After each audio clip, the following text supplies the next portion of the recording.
Your Excellency, Archbishop Aquila, Chairman Powers, President Arbery, Board of Governors of Wyoming Catholic College, esteemed faculty and staff, alumni, friends, families, and dear classmates. Let me just begin by saying that it was unbelievably hard to write a commencement speech for our class. We are all so very different from one another. Both in class and out of it, the ways that we talk, think, and generally express ourselves vary quite impressively from person to person. And so when I look back on our years here, it is hard to see moments when we have all spoken, thought, and generally expressed ourselves in the same way and at the same time. In the process of composing this address, I had to throw out several beginnings and even an entire draft that just didn't fit our class. I was struggling to find a way to address our class as a whole and address each member in it. And so I kept ending up with a fragmented collection of cliches, pious phrases, and cheap words. Not a commencement speech. So desperate for some help, I turned to my classmate Sophia for some advice. And she reminded me that this great challenge of ours, our sheer difference from one another, is also our greatest strength. At first, it seems like this would be an extreme disadvantage to the educational experience as a whole, and especially to the writing of a commencement speech, which, after all, is the kind of thing that is generally supposed to unify our collective experience at the college, make us all feel bonded and generally triumphant, and send us off on our various paths with a secure sense of the oneness we all share.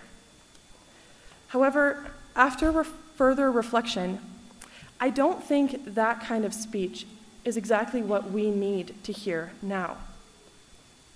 Yes, we still need to somehow perceive a wholeness to our experience and our community, but I don't think that the true communion we share is necessarily typical or easy to describe.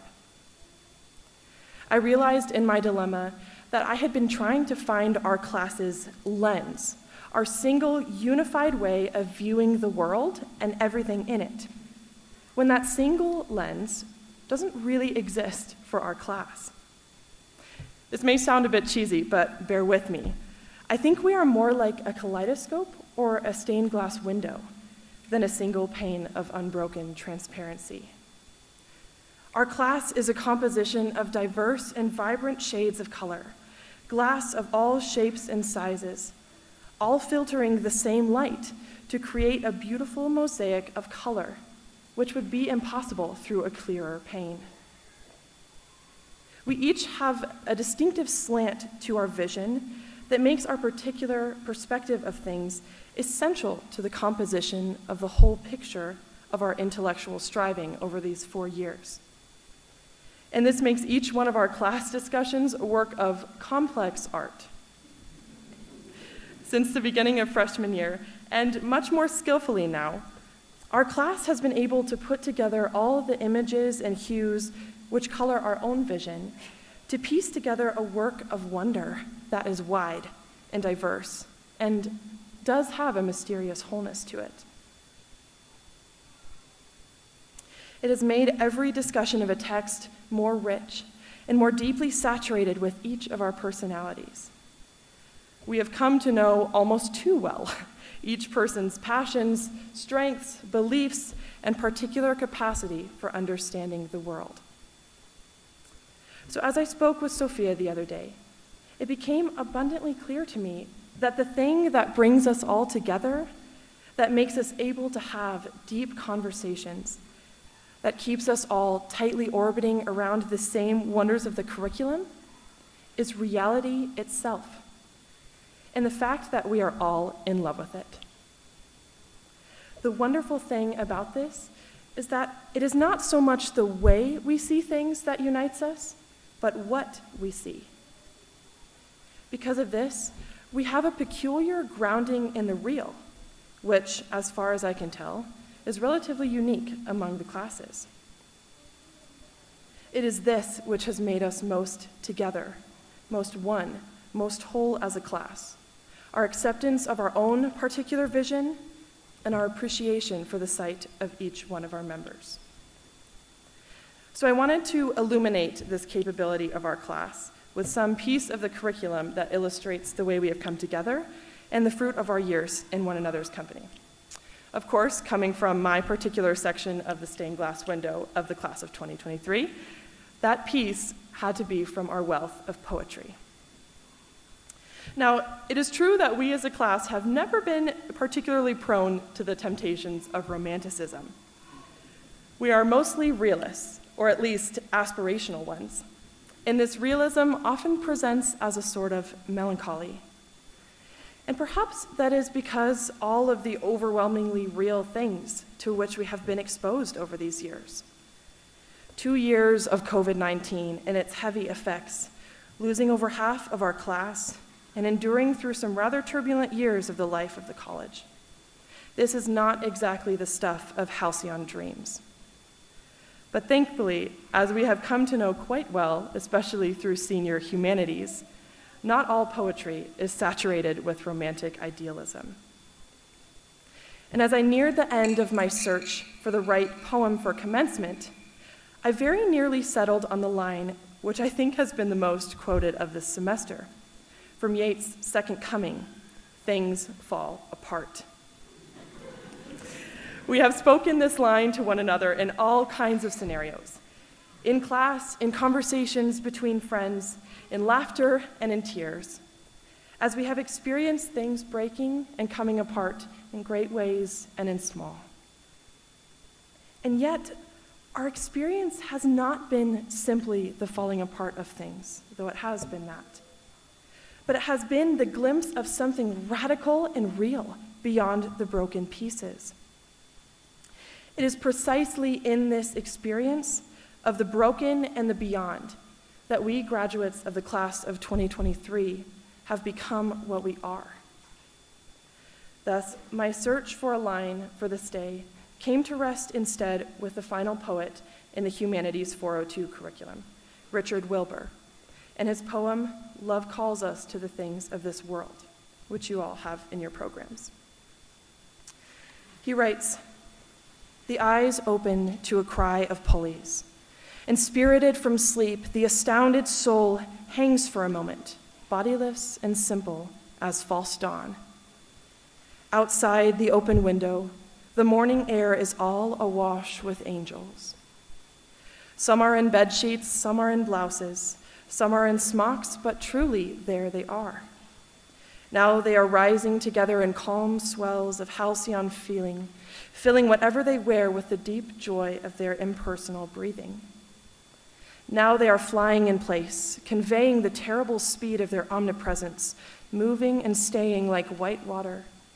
And now, of a sudden, they swoon down into so rapt a quiet that nobody seems to be there. The soul shrinks from all that it is about to remember, from the punctual rape of every blessed day, and cries, 'Oh, let there be nothing on earth but laundry, nothing but rosy hands in the rising steam, and clear dances done in the sight of heaven.' Yet, as the sun acknowledges with a warm look the world's hunks and colors, the soul descends once more in bitter love to accept the waking body, saying now in a changed voice as the man yawns and rises, 'Bring them down from their ruddy gallows. Let there be clean linen for the backs of thieves. Let lovers go fresh and sweet to be undone, and the heaviest nuns walk in a pure floating of dark habits, keeping their difficult balance.'" Wilbur's poem, I think, beautifully expresses the whole reality of our experience at Wyoming Catholic College. For so many of us, the beginning of freshman year was like that initial vision of angels in the morning air. We experienced a sort of complete enchantment of the world, beauty blazing in every corner, every earthly thing alive with dancing spirits. And yet, for each of us at different times, that pure idealistic vision of the world and its magic was shattered. The linen fell still, and the angels stopped dancing. For some, this moment was during the suffering and isolation of the COVID-19 semester, when the second half of their freshman year and many of their friendships were taken from them. And yet, they stayed. For others, it came during a particularly difficult relationship or breakup, when they learned how terribly real love is and how terribly broken humans are. And yet, they stayed. For others, it came at some point of crisis in the curriculum, when they reached an intellectual breaking point and came face to face with the failures and shortcomings of their own minds. And yet, they stayed. We are all less idealistic than we were 4 years ago, and yet we stayed. Why? I think we all stayed ultimately, because through all of our various hardships and trials, we were each graced with a unique moment of clarity, when we saw that there was something here at this college, and indeed something in reality itself, that is more than angels and empty laundry, something worthy of our love, whether it is enchanted or broken or both. Those moments of vision have developed in each of us our unique color and helped us find our place in the mosaic of our class. They place us in front of the light to help others know what we have seen. They have become moments of conversion that we can point to and say, that made me what I am. We have been learning to live since those moments of vision, and that habit of bitter love, which alone, as Wilbur says, can unite the idealistic soul and the base body into one whole man, capable of authentic human action in the world. This kind of love is truly a delicate balance. We have learned to walk the thin line of the real poetry inherent in the world, without falling into either cynical despair and materialism or frothy idealistic romance. Our hearts have already been and will continue to be broken in ways great and small by the things of this world. But praise God for that breaking, for things that fall apart so that we can see them in the worthiness of what they are, for the ordinary, extraordinary vision of clean linen on a summer morning, and for this 4-year lifetime that has taught us to be human, to look carefully at laundry, and to delight in the real. My friends, it has been an unimaginable blessing and an immeasurable joy to spend these years looking at the world through each of your eyes. I have learned more from you than I ever could have from books alone. I am amazed at each one of you. I am astonished at what we have done in this college and in each other's hearts. We have known what is broken, and we are in love with what lies beyond. If the goal of this education is for us to become what we are, I would call the class of 2023 a rousing success. And now, love is calling each one of us. Complicated, broken, healing, weeping, laughing, distinct, and yet really united to those around us, to the things of this world. We are being called to taxes, rent payments, marriage, child rearing, consecrated life, career building, and the slow, arduous labor of holiness.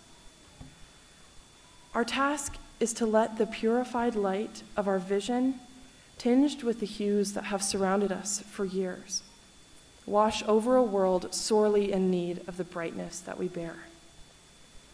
So let us begin, today, tomorrow, and every ordinary day, in complexity and yet in honesty, to look at what lies in front of us with color and with life. That, my friends, is our gift. That is what we may cling to. God be with us.